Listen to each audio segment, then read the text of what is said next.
We begin with the race for the White House now in the final stretch. On Thursday, Kamala Harris wrapped up the Democratic National Convention in Chicago, formally accepting the party's nomination to run for president of the U.S. And she did that by delivering the biggest speech of her career. A shower of balloons as Kamala Harris officially accepted the Democratic Party's presidential nomination. And in her acceptance speech, a pitch to the American people themed around hope for a forward-facing vision. I know there are people of various political views watching tonight, and I want you to know I promise to be a president for all Americans. You can always trust me to put country above party and self, to hold sacred America's fundamental principles, from the rule of law to free and fair elections, to the peaceful transfer of power. For her message, a rapturous, receptive crowd. I think her, recapturing of American values, that appeal to all people who can be proud of our country on the national stage, domestic stage, all the policy priorities that have been, had by Democrats to make this country a better place for not just Americans, but for people of all backgrounds and origins. That's something that I'm really excited about. I think it's the time of the woman, the year of the woman, and we're going to change the nation with Kamala Harris. The highlight, I think, this idea of everyone working together, lifting everybody up instead of tearing people down. I think that's a very important message for anywhere in the world.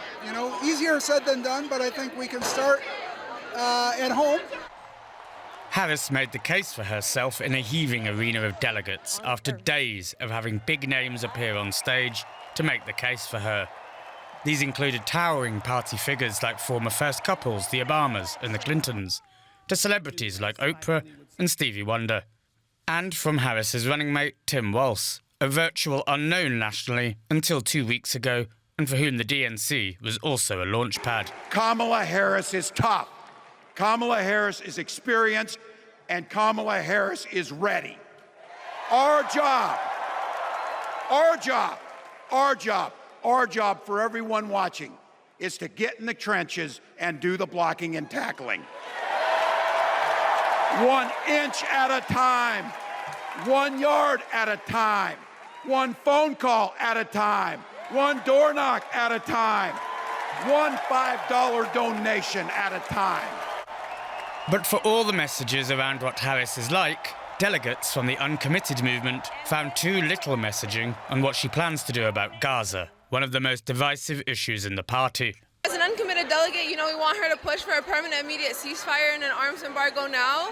And of course, we appreciate the fact that it was mentioned, but at this point, words aren't enough. Empty promises aren't enough anymore. We need to know what her policy is going to be. But by and large, the 2024 Democratic Convention has been one of high spirits and joyful optimism. And now the question remains whether the Dems can float all the way to the election in that enthusiastic bubble, or whether it may burst.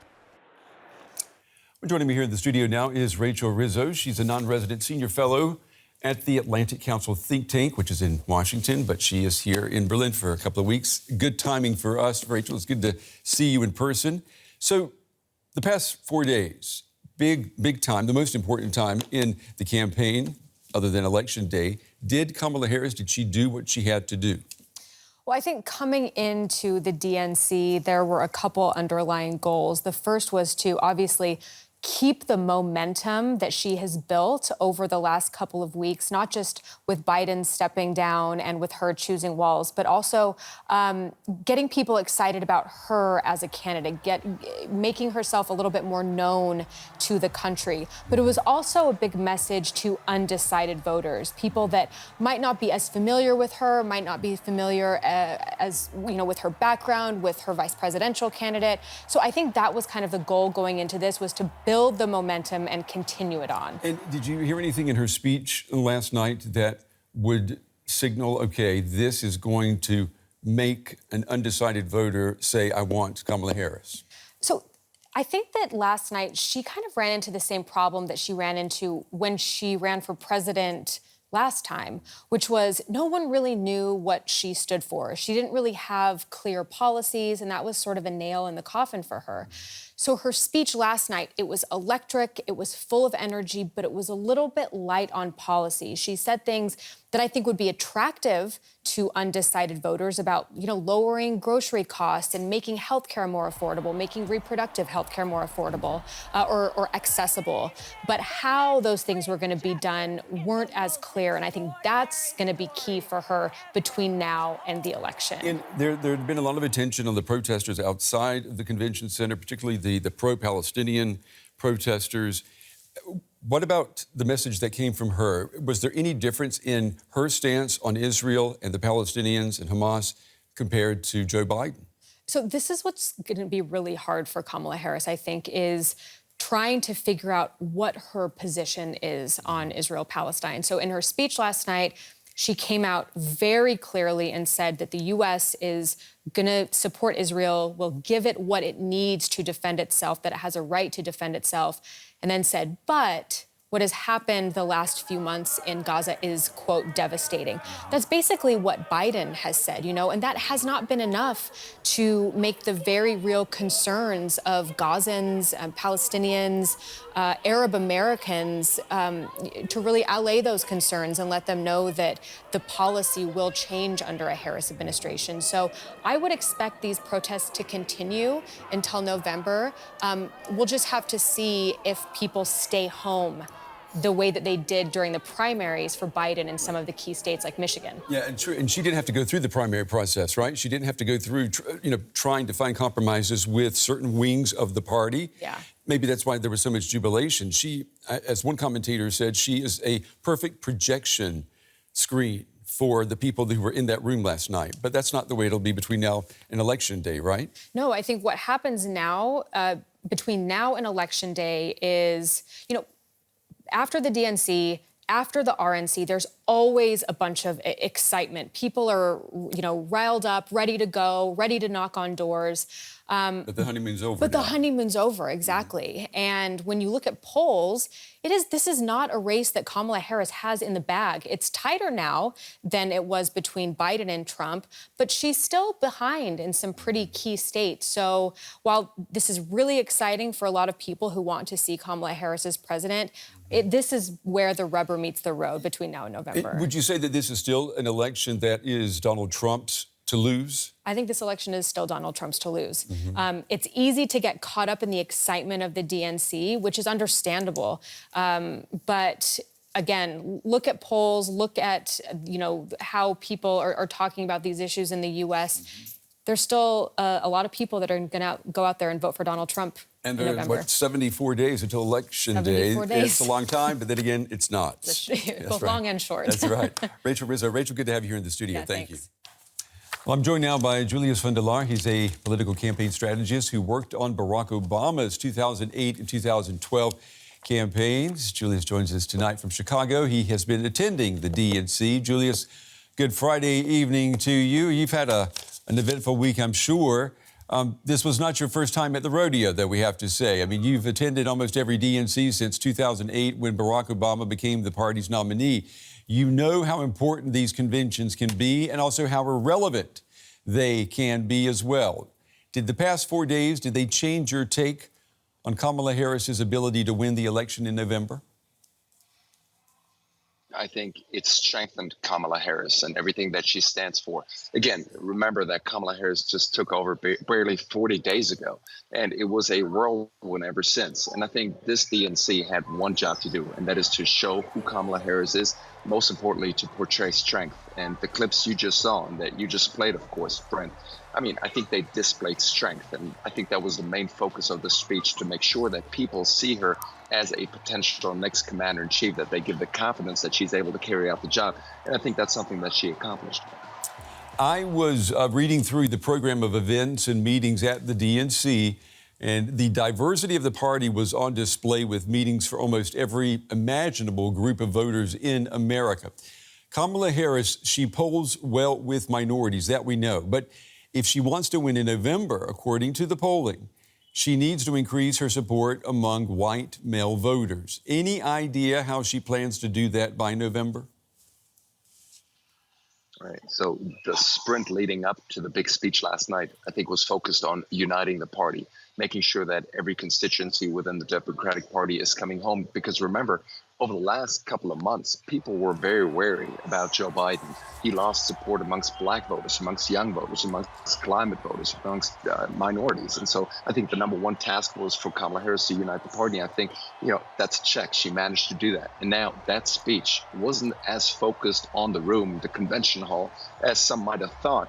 It was focused on middle America. And again, it was a strong display of strength. She said, I met with Vladimir Putin. I met with Volodymyr Zelensky right before the invasion. That was supposed to signal that she, of course, is ready to meet with world leaders and is dialed into current affairs. She said that there is a clear compass on events like Iran, in Kim Jong-un, North Korea. So I think that was the main focus, to display to Americans all across the country, but also the white middle-class voters in the middle of the country, that she is ready to take on the job.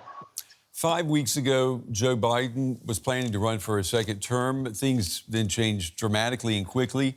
And without having to campaign and win any primaries, Kamala Harris won the nomination, which we saw last night. Does that make her a stronger or a weaker candidate moving forward? Remember, like 40 days ago, people were saying we need an open convention. We're not quite sure who might be the best nominee. People were floating names like Gretchen Whitmer and others. So she managed to convince the party that she's the best choice going forward. And so I think she comes strengthened out of this convention.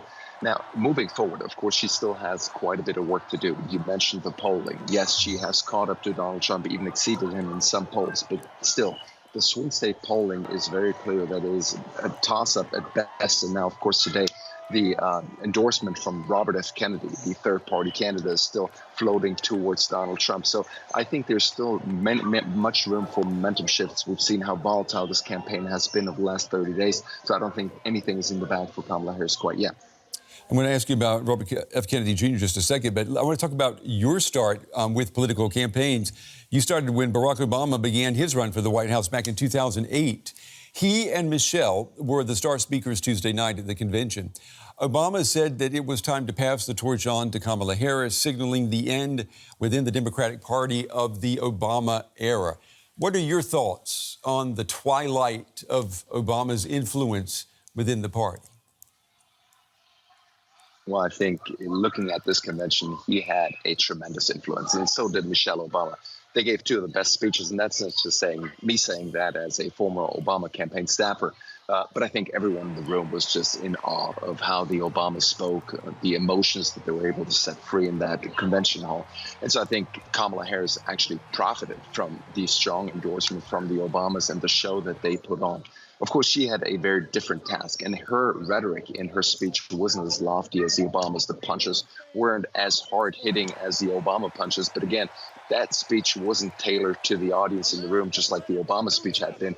Her speech was tailored to a different audience, and so I think the speech was very strategic.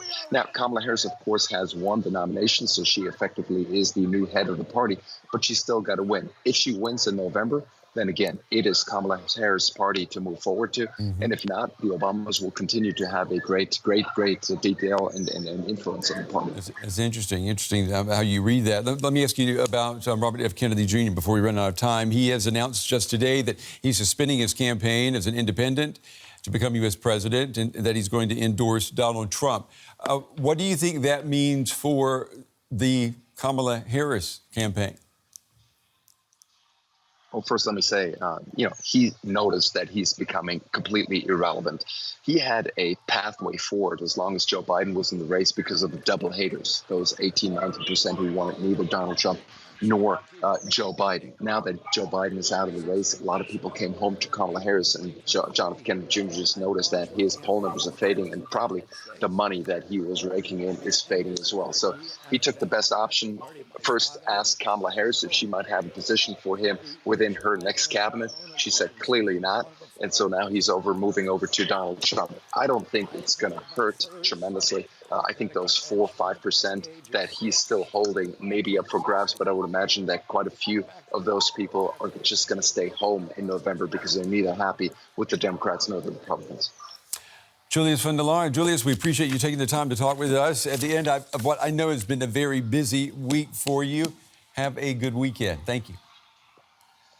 Thanks. Trying to get some sleep. Take care, Brian. You too. You too.